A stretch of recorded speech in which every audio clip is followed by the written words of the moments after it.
Saya Yustinari Sunarti, salah satu pendiri dari Sekolah Victory Plus, dan sekarang saya menjabat sebagai Direktur Sekolah Victory Plus.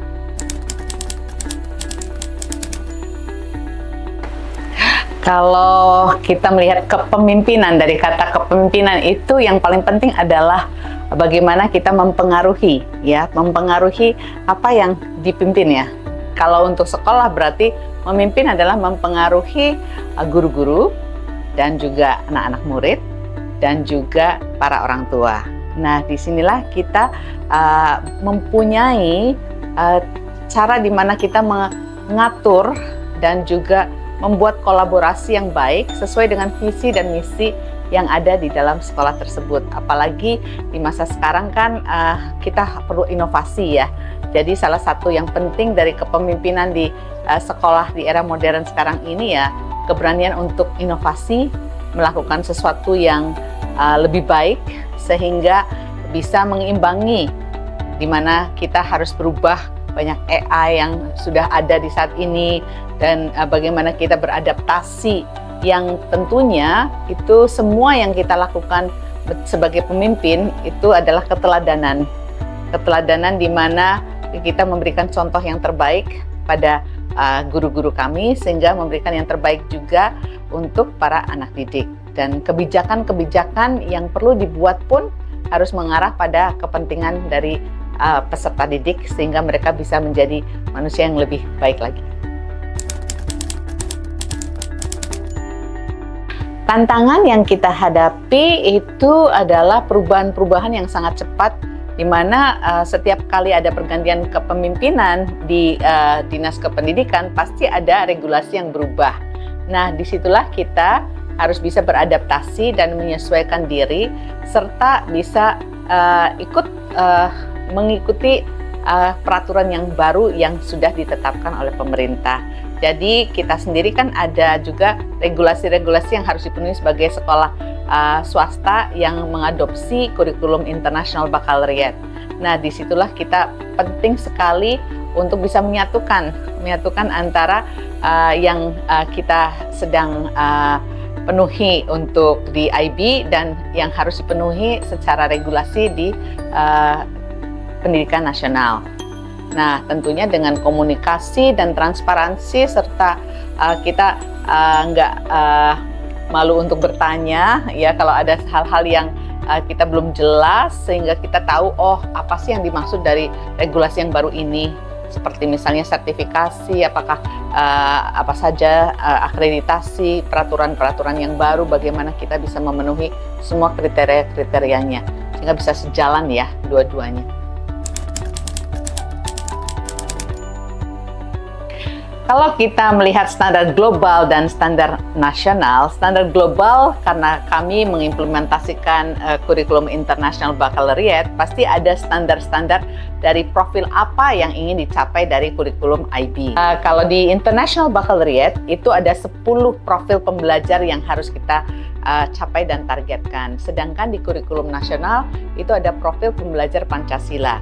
Nah, disitulah bagaimana mengintegrasikan tujuan global dan tujuan lokalnya ya, sehingga bisa berjalan sejalan dan searah, dan akhirnya tujuannya adalah membentuk pembelajar-pembelajar yang nantinya mereka menjadi critical thinker, tapi juga masih menghormati hal-hal yang ada di Indonesia. Jadi think globally, act locally. Oke, agar guru kreatif dan inovatif tentunya perlu sekali diberikan professional development. Kunci dari kemajuan pendidikan itu letaknya di guru. Sehingga kalau gurunya itu mendapatkan kesempatan untuk belajar, untuk bertumbuh, dan kita menciptakan komunitas learning community atau komunitas pembelajar, itu akan sangat mendukung inovasi-inovasi tadi. Dan kita juga memberikan coaching terutama pada guru-guru baru, jadi mereka akan berhasil pada awal-awal mereka mulai mengajar di tahun-tahun pertama, karena keberhasilan dari mereka melakukan the best practices of teaching atau praktek baik yang dilakukan dalam pembelajaran. Misalnya bagaimana sih mereka harus mengatur murid-muridnya bagaimana agar murid-muridnya bisa memperhatikan waktu diterangkan. Nah, itu tuh perlu pelatihan juga, ya. Nggak bisa kita begitu kita terima guru, terus gurunya itu dengan titel sarjana pendidikan, kita terus langsung cemplungkan ke kelas, itu nggak seperti itu. Kalau di kami pasti ada yang namanya pelatihan, ya, atau professional development. Di awal sebelum mereka mengajar, kita samakan dulu visi misinya. Kemudian kita juga memberikan bagaimana sih cara mengajar di kurikulum yang berbasis IB ini, sehingga inovasinya bisa tetap terjaga, dan juga murid-murid bisa memperhatikan, dan learning is a kind of a joyful experience for them. Kalau membicarakan satu tentang budaya itu kan segala sesuatu baik yang tertulis maupun yang tidak tertulis, dan apa yang dilakukan secara rutin hari ke harinya, ya. Itu sesuatu yang membentuknya itu sulit, tapi menghancurkannya pun itu kadang-kadang mudah dihancurkan hanya dengan satu perbuatan atau satu tindakan yang mungkin kurang pas gitu, ya. Itu budayanya jadi kurang bagus, sehingga yang kami lakukan itu kita mulai dari pendengaran. Apa sih yang dimaksud dengan pendengaran? Kita mengekspresikan secara eksplisit tentang harapan-harapan budaya-budaya yang kita bentuk. Misalnya kalau di SVP itu caring, respect, and responsibility. Nah, ada 3 hal itu, dan selain itu kami juga punya yang namanya champion mindset. Champion itu bukan berarti hanya kalau diartikan dalam bahasa Indonesia itu pemenang, tapi itu singkatan dari apa? Courageous.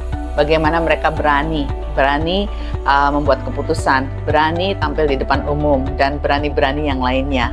Lalu hanya itu dari honest. Courageous, honest, active, mindful, positive, innovative, open-minded, and noble. Nah, itu kita dengung-dengungkan hampir setiap hari, sehingga anak-anak akan mendengarkan value-value atau culture yang ingin kita bentuk.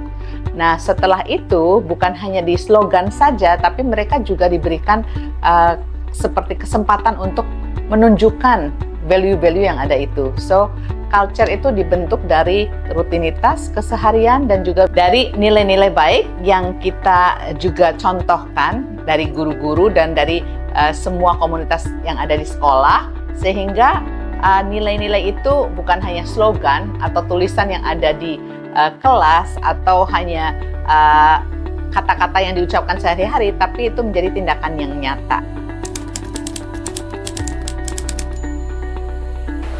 Seberapa penting? Kalau ditanya seberapa penting, itu penting banget, dan itu yang paling menentukan keberhasilan pendidikan seorang anak adalah bagaimana kerjasama yang baik terjadi antara rumah dan sekolah.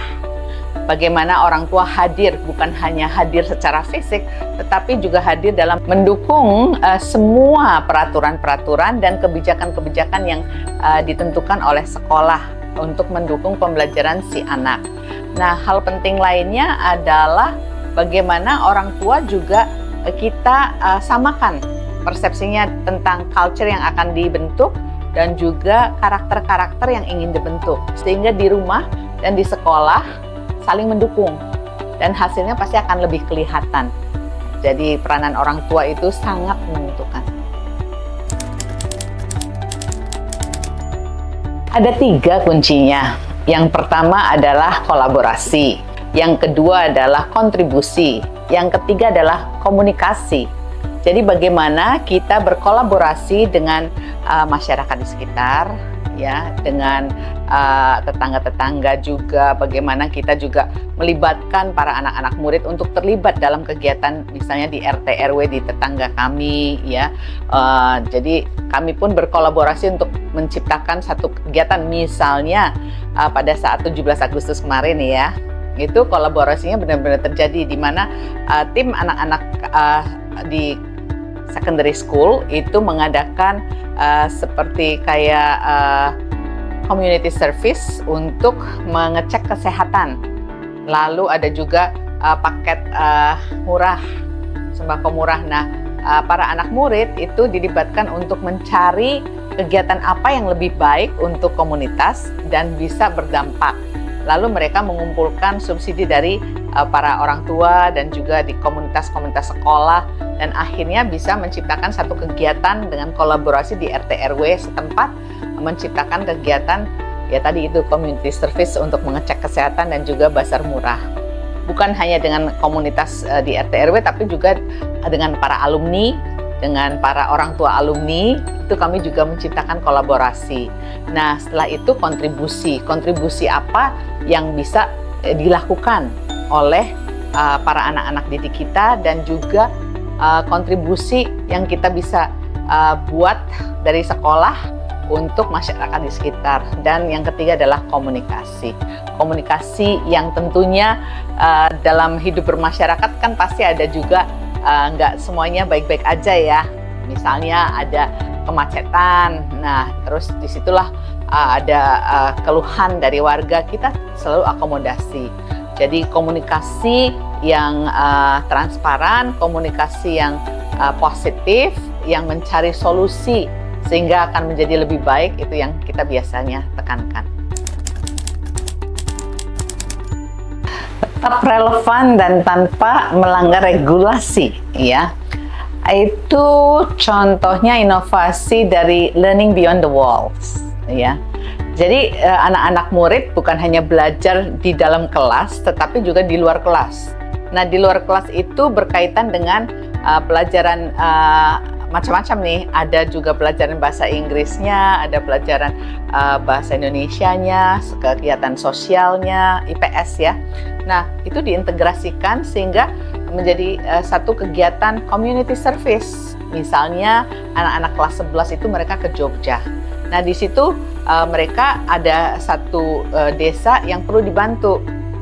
Dan mereka nggak cuma sehari 2 hari, ada yang 1 minggu di sana, lalu mereka melakukan berbagai macam kegiatan yang tadi berkaitan dengan misalnya ada yang mengajar bahasa Inggris, ada yang mengajarkan bagaimana literasi dalam bahasa Indonesia, bagaimana mereka juga membangun suatu perpustakaan di daerah tersebut, dan ngebantu untuk menyediakan air bersih. Semua diintegrasikan menjadi satu pembelajaran di luar kelas ya. Dan ada juga kami punya yang namanya Outdoor Learning Center di sini. Jadi anak-anak dari playgroup sampai anak-anak yang di SMA itu punya kesempatan untuk melakukan pembelajaran di alam. Ya. Bisa melalui observasi, bisa juga mereka menanam sesuatu lalu melihat bagaimana perkembangannya, dan hasilnya itu dibagikan untuk di komunitas sekolah. Kalau satu sekolah itu bergantung pada visi dan misinya ya. Visi dan misinya itu bukan hanya visi dan misi yang tetap gitu aja, tapi kita juga dynamic, melihat dari zaman sekarang ini bagaimana. Lalu kita menyesuaikan juga. Kita juga pernah mengubah beberapa kali visi dan misi kita karena sesuai dengan kemajuan zaman ya. Jadi visi dan misi itu penting sekali untuk sustainability dari satu sekolah. Visi dan misi itu perlu fleksibel juga untuk mengadopsi atau beradaptasi dengan zaman yang sekarang ini.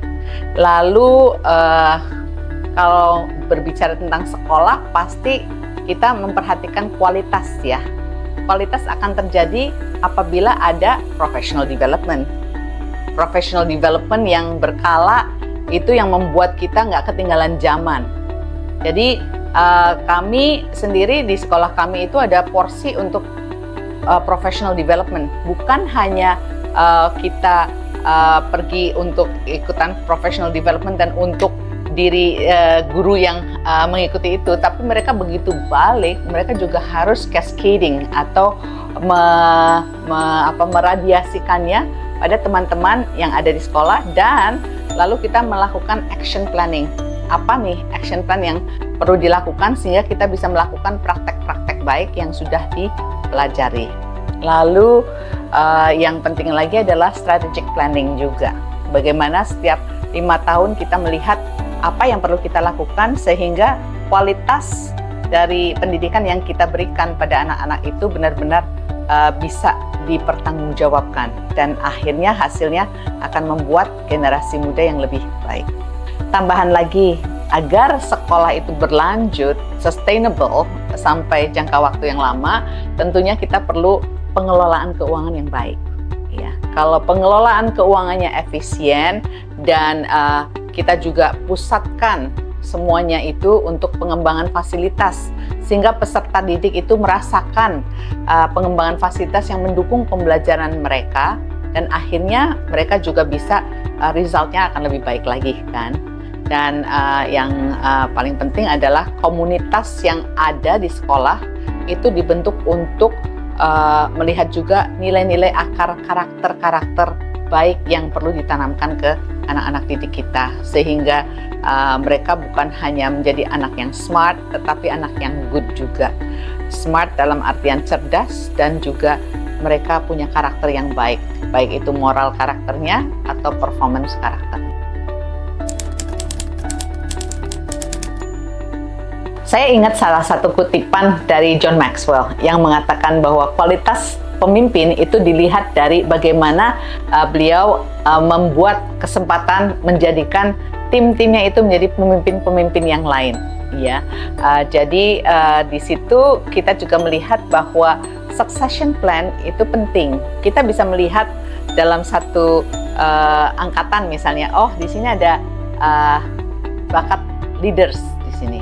Dan tentunya kita akan juga buka kesempatan untuk para tim-tim yang baru itu menunjukkan bakat kepemimpinannya. Misalnya bila kami punya guru matematika ada 5 misalnya, dan di situ perlu ada satu yang memimpin dari 5 orang itu, maka kita akan buat yang namanya lowongan. Nah, di sini ada lowongan untuk menjadi koordinator matematika. Nah, siapa yang ingin menjadi calon-calonnya silahkan mendaftar. Karena kami percaya bahwa kepemimpinan itu bukan nunjuk ya, tetapi bagaimana mereka berproses dan mereka diajak sama-sama untuk belajar menjadi pemimpin juga. Dan biasanya nanti para kepala-kepala sekolahnya akan melihat, oh ya ini calon yang kuat. Nanti kita berikan kesempatan sehingga mereka menjadi pemimpin di guru matematika misalnya. Nah, bila kita membutuhkan pemimpin yang lebih tinggi lagi, kami juga akan melakukan hal yang sama, membuat lowongannya, membuat kriterianya, lalu memberikan kesempatan pada orang-orang agar bisa menduduki di kepemimpinan tersebut. Dan mereka tentunya nggak akan dibiarkan sendirian dulu. Kita pasti ada coaching, mentoring, sehingga nanti kualitas dari kepemimpinan mereka itu bisa accountable.